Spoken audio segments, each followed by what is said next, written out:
আসসালামু আলাইকুম রহমতুল্লাহি বারাকাতুহু। খুব ভোরবেলা ঘুম থেকে উঠে ফজরের নামাজ পড়ে কিছুক্ষণ কোরআন শরীফ পাঠ করলাম।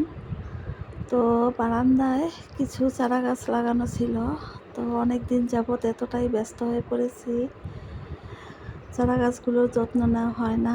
অবশ্য নিজেরও তেমন যত্ন নিতে পারি না ব্যস্ততার জন্য।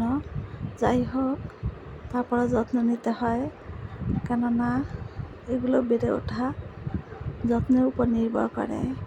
তো গিয়ে দেখলাম আমার নয়নতারা গাছে সুন্দর ফুল ফুটেছে, বেশ মুগ্ধ হলাম। এই নয়নতারা গাছটি আমাকে এক পরিচিত আপনজন দিয়েছিল। তো যাই হোক, ওই গাছটি মারা গেছে, তার পাশ থেকে দেখলাম আরও কয়েকটি নয়নতারা গাছ বেড়ে উঠেছে। তো আগাছা, প্রচুর আগাছা গাছের চারপাশে, ওগুলো পরিষ্কার করতে গেলাম, পরিষ্কার করলাম। তো গাছে পানি দিলাম।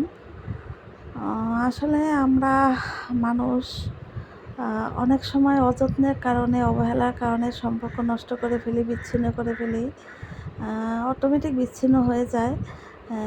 গাছ থেকে আমরা প্রকৃত শিক্ষা নিতে পারি। যত্নে যেমন গাছ বেড়ে ওঠে, মানুষের যত্নে এবং গুরুত্ব দিলে তেমনই একটা সম্পর্ক অটুট থাকে, মজবুত থাকে। আত্মীয়তার সম্পর্ক, পাড়া প্রতিবেশীর সাথে ভালো আচরণ, বন্ধু বান্ধবী সবার সাথে মিষ্টি মধুর কথা বলা, এটা আমরা গাছ থেকে শিক্ষা নিতে পারি।